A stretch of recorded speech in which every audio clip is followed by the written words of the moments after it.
Welcome to the Radically Embody Love Podcast with myself, Jessica Falcon, and my beautiful co-host, Nasrin Barbic. We are talking today about relationships, which is a huge topic, but specifically in the context of how we show up in relationships. Because our relationship with ourselves dictates the relationships we can have with others. For example, if we're not honest with ourselves, we can't be honest with other people. If we don't know who we are, we're just going to see ourselves through the eyes of others. And we're not going to be able to be seen or receive love for who we authentically are, not what we do, not how we make other people feel, right? And yet, that's been the historical conditioning in society for many thousands of years, is that we enter into relationships based out of need, based out of lack, based out of an inner emptiness. Like we want someone to complete us or make us whole. And all of that, I personally trace all of that back to the beliefs encoded in the story of Adam and Eve and beyond. That story just codified a lot of those beliefs that affect how women and men particularly relate, but also how we as women show up in all of our relationships, be they with a partner, be they with our family, with friends, at work, because typically our most intimate relationships are going to highlight our greatest fears and beliefs and wounds. And so that can translate as not being able to speak your authentic truth, even if you can stand up in front of a crowd at work and speak professional intellectual knowledge. Like that was me as a criminal prosecutor. I could speak up on behalf of everyone else and was quite successful at doing so. But when it came to speaking up for my own feelings or my own needs or my own inner desires, I literally had a lump in my throat and I couldn't speak at all. And so these are just some of the minor ways we're going to get into in this podcast of how we show up and how our relationships are affected by these belief systems that are so pervasive that they're almost always unconscious.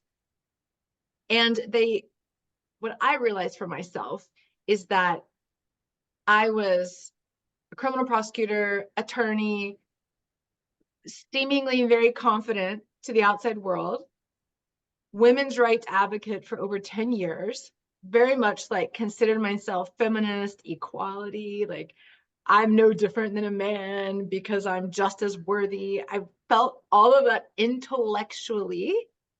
And yet in intimate relationships, including with even family members, I would still place myself underneath others. I would still sacrifice myself.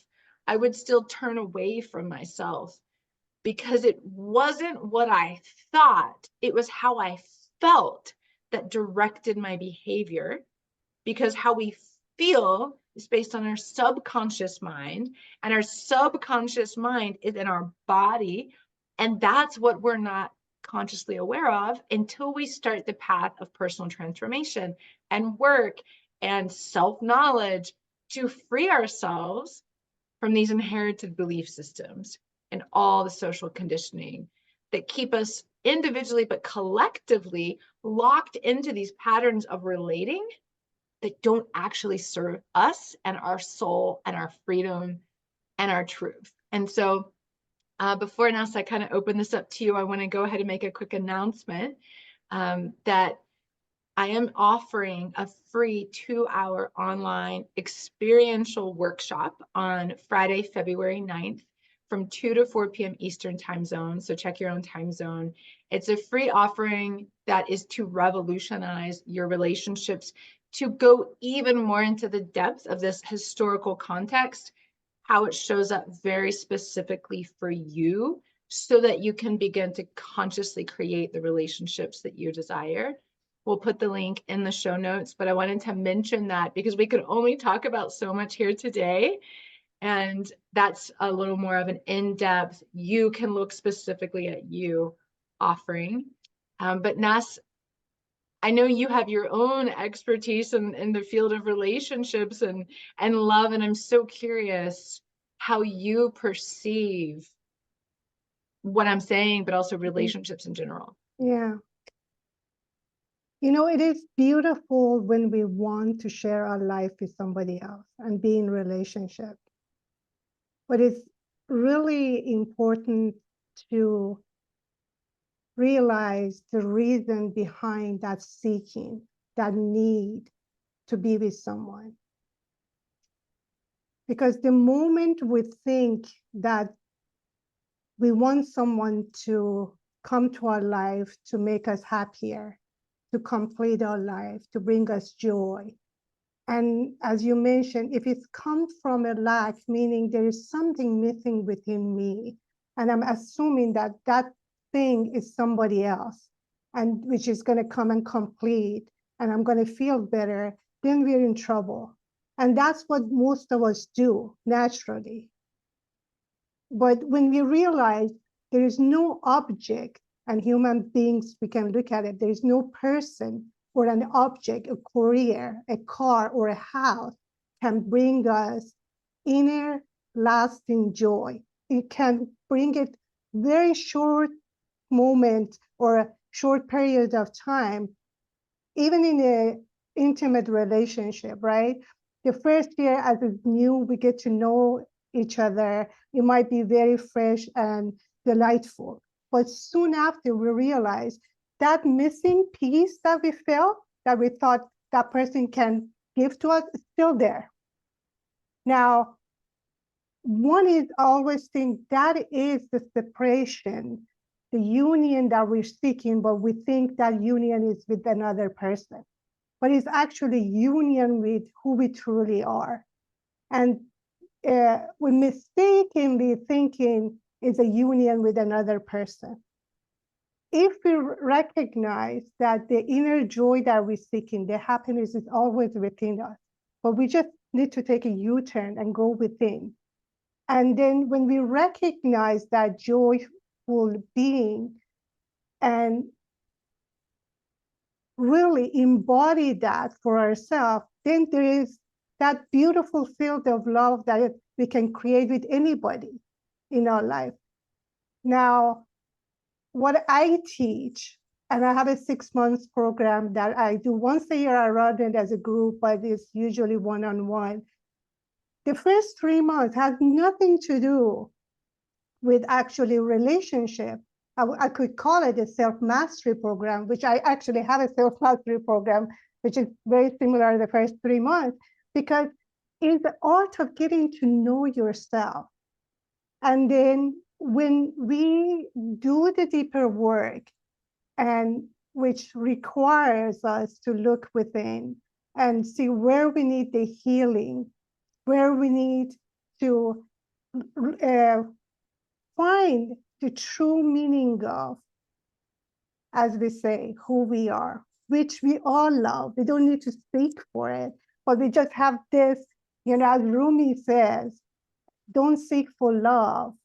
Find out the obstacle that you have created against it. Then you have what you're looking for, right? And then that's the job, I think, what we need to do. And the reality is when we defend ourselves, when we protect ourselves, we can create a deep connection with anybody, right?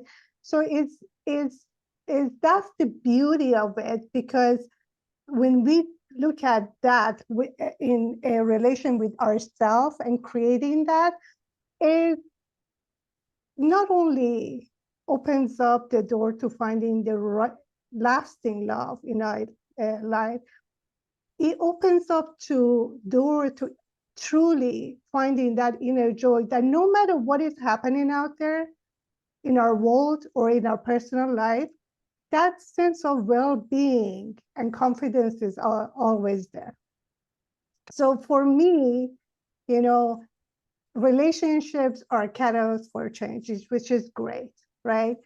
So, but the reason we have statistically 50%, sometimes they say 60% of relationship ends up in a divorce, in a marriage, if you look at a marriages. And then the statistic actually goes up for the second marriages. There's 60-70% chance of divorce. And the third, so you would think you learn from your mistake, but why is it actually statistically is higher that you would get divorced the second time? It's because, again, our focus is out there. Our assumption is that we didn't find the right partner. Therefore, the next time I'm going to find the right partner and make sure. But the question is, are you the right person? I would say to find the right person, you need to become the one. And that's where we're lacking or not focusing on. And that's where we need to start. Would you marry yourself? I always ask us that question. And, it's interesting that people all of a sudden think about it and say, well, I'm not sure, right? But could you become a person that you, when you think about it, would love to marry, meaning the quality that you embody, that open-heartedness, the love, the generosity of love, non-judgmental kind of love. If you have that, you would want to marry someone like yourself, right? So, and in order to attract that person, you need to become that. Mm-hmm. Yeah, there's so much in what you share that I want to touch on. But one of the first things is just really affirming that we are so conditioned to seek all of that outside of ourselves. That is the cultural conditioning we receive at a very young age of, you are good if you do these things. You will receive love if you succeed in this way. You will be approved of if you do things this way. It's very, very conditioned in us. And so that work is untangling yourself, unraveling yourself from so much of, as you said, as Rumi so beautifully stated, the obstacles to love that we have ingested, created, agreed to, come into this life with. For me, I look at it very much as a soul perspective of the relationships that come into our lives, because relationships can be mirrors. They are catalysts for change. They are meant to be part of our soul's evolution. And when we can change our perspective from relationships as, I am with this one person, I'm searching this one thing to fulfill me for the rest of my life, and I put everything on this person being who I want them to be, and then making myself who they want me to be, which is, the institution of marriage, at least under the church's institution of marriage, is forever. And this is the one, and you make that commitment to that person instead of the commitment to yourself and your soul and your truth, right? And that's part of why it's probably easier for people to divorce the second or third time, because they've released that guilt if they don't stay with the same person forever. They release the attachment to that needing to be the one forever.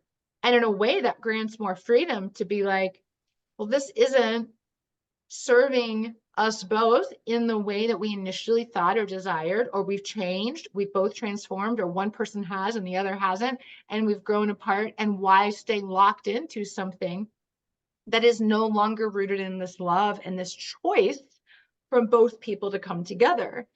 Because historically and internally, these very unconscious beliefs is that we go into a relationship out of the attachment, the need.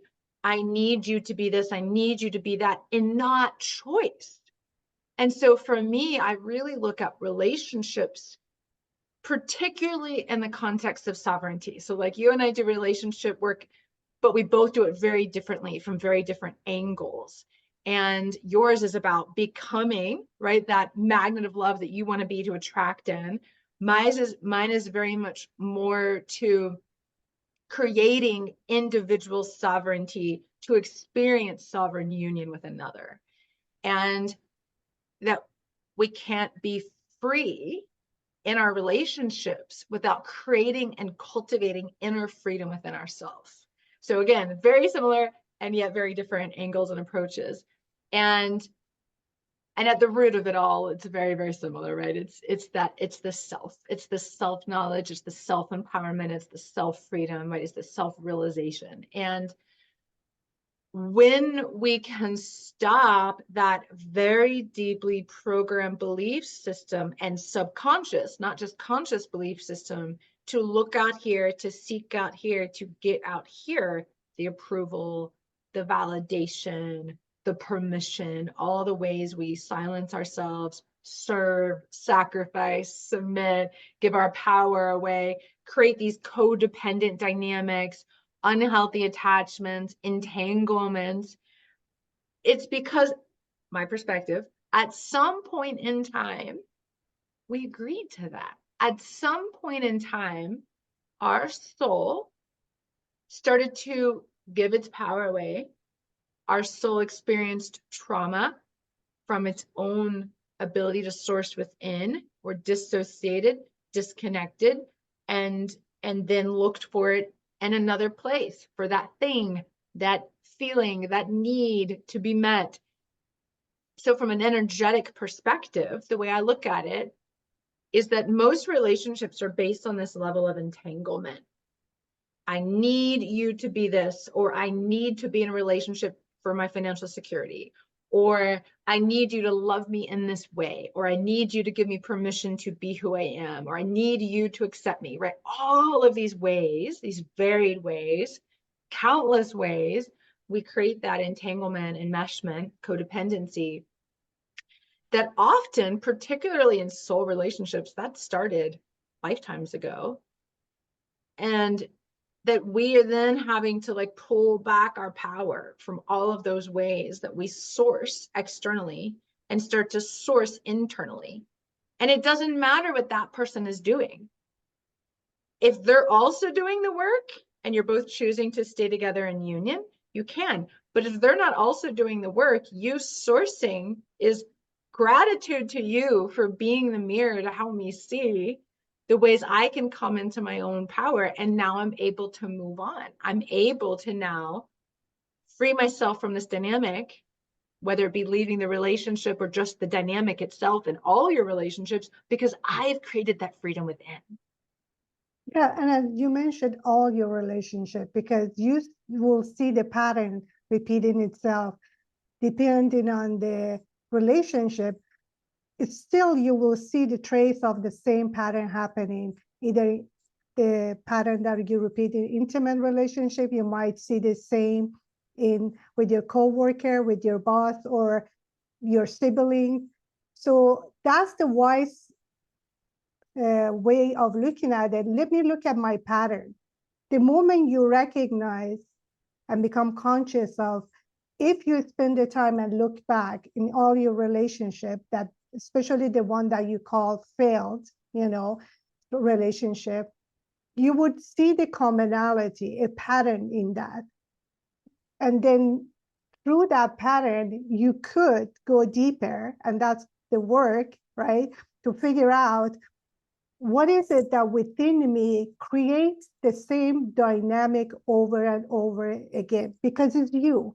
And underneath of that is a belief of who you truly are, belief that you might not be even aware of, which, that's again the work, the deeper work we all need to do, because we do create our reality based on the feeling and belief that we have that we might not even fully be aware of. So, but through those patterns, if we question it and keep going deeper and deeper, usually what I found is a deep feeling of unworthiness or not lovable, or one of those feelings that was created long time ago. And I don't even want to talk about past life. I mean, let's just figure out this one. We can do that, right?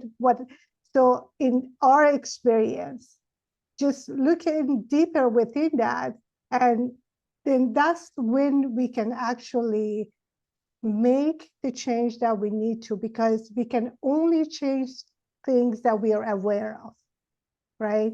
So how do we bring that subconscious belief, which exists in our body? That's why it's so important to be embodied, to be aware of what arises within you, the feeling, the sensation. All of these are the messages that most of us have learned to ignore, right? So to figure out what is underneath that, the belief that causes me to re-experience relationship in this way. What do I need to learn and change to be able to create something different? And I often for myself realized that so much of it was beliefs, yes, subconscious beliefs, yes, feelings, yes, subconscious, all of that. But it was also these energetic miasmas, or these energetic openings, this lack of energetic boundaries because of soul trauma, because of this life trauma, because so much of my personal healing has been actually healing the energetic body to be able to come more deeply into self, to be able to come more deeply into my body's wisdom, to be able to open energetic channels within my body that allow me to access the wisdom that I was so afraid of hearing, or that I was so disconnected from, that I couldn't even access until I opened the energetic channels in my body. And I'm just throwing that in there because sometimes we can try to do the mental work, the emotional work, the embodiment work, and there might even just be a missing piece. And for me, the missing piece was looking at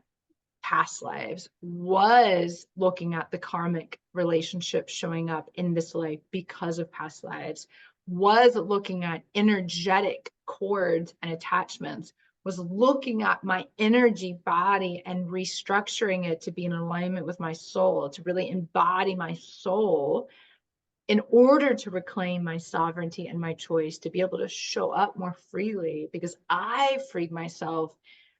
And I know that I'm not the only one on this planet dealing with relationships that are way deeper than this present life connection. And those can sometimes be the most complicated to untangle ourselves from, because the cords run so deep and they're not going to be known or witnessed with a conscious mind. And we can only really start to access those when we go into the realm of soul and energy, and into even our multidimensional level. And we don't have to go there for some people. It just depends. We each have such a unique journey with this. We each have such a unique journey of our own soul's ascension, because relationships help us ascend. They help us see, they help us embody. We each have such a unique journey of self-empowerment and coming into our sovereignty. I just wanted to mention that because it can be a really important missing piece that I don't think is talked about very often or enough, in a way that is rooted in our soul power to reclaim that.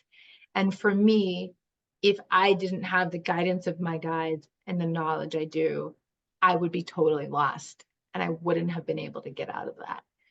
And when we start looking at our relationships, so much of it is through the body that we get to start to, as you said, feel those feelings, access these deeper beliefs and patterns.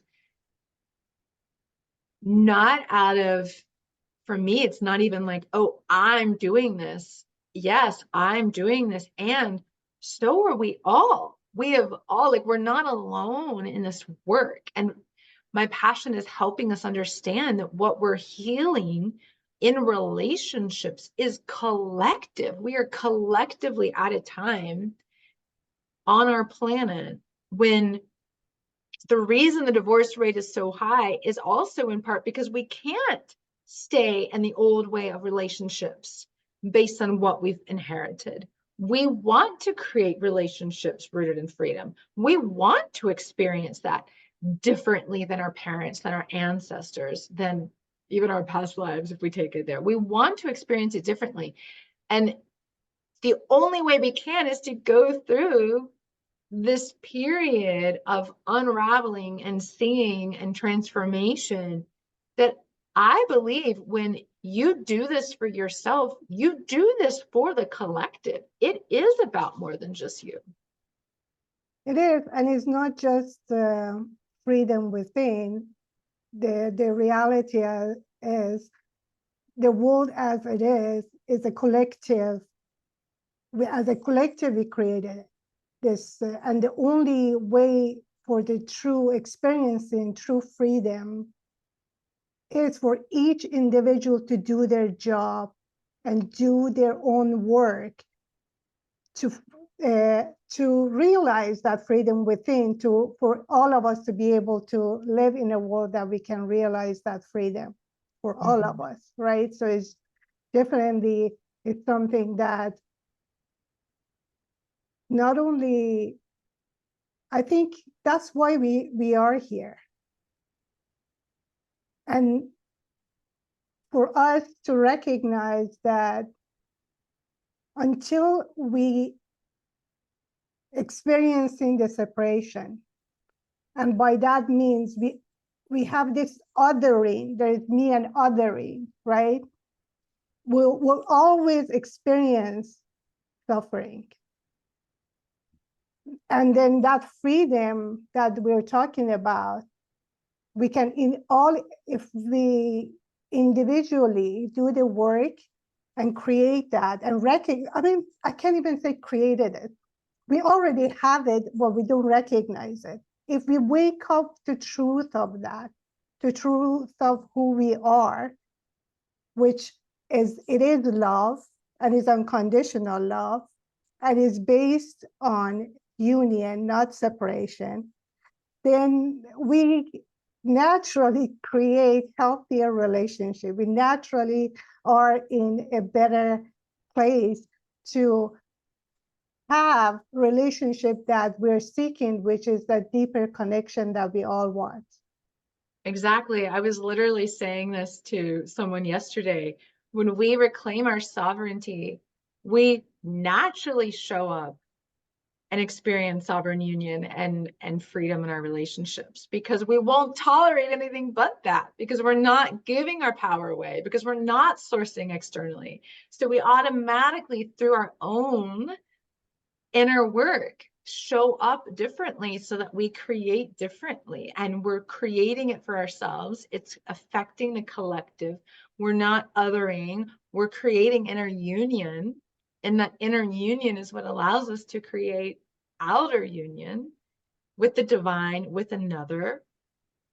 And yeah, it's such a profound, powerful process. That's why I'm so passionate about, I know my mission is to help us create that collective shift individually, is to help us reclaim that sovereignty, to create freedom in relationships, to shift the way we've been taught relationships are supposed to be, which is at the expense of self, because love comes from the self, not at the expense of self. And when we can start to rewire this, we do so much for, to me, that is the reclamation of the divine feminine. We do so much for this planet. And love, or to return to love. It is a deep, deep return to love on this planet. And that's what we're missing, clearly, right? We're missing love because love is not what we've been told it is. Love is not at all what we have been told it is. And I know we're kind of wrapping up on time, so I want to just remind you all, the link is below for the free 2-hour online experiential workshop. If this is speaking to you in any way, if you're like, yes, there's something here for me to explore, to look at, I want to get a better understanding of how this shows up specifically for me, register for the free event on February 9th. If you're listening to this after February 9th, there will be a replay. All you have to do is DM me or connect to the email list, and I'll send that out. And Nas, anything you want to tie up this beautiful conversation with before we end? Well, just one thing.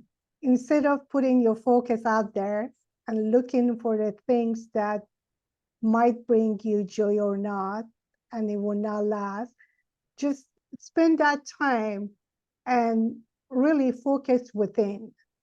And everything that you want, everything that you're seeking is within.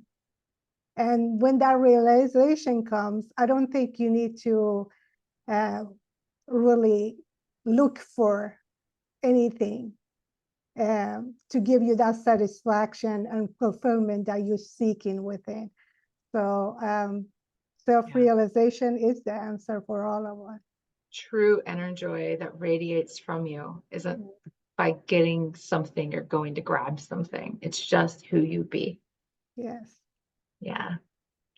Well, thank you so much for this gorgeous conversation. And thank you to all of our listeners. Feel free to let us know if you have any questions, if you have any comments. Share this with somebody who might benefit from this conversation around relationships, because it's a pretty deep topic and one that I think so many people are struggling with how to redefine. So we're grateful for you, and we'll see you next time.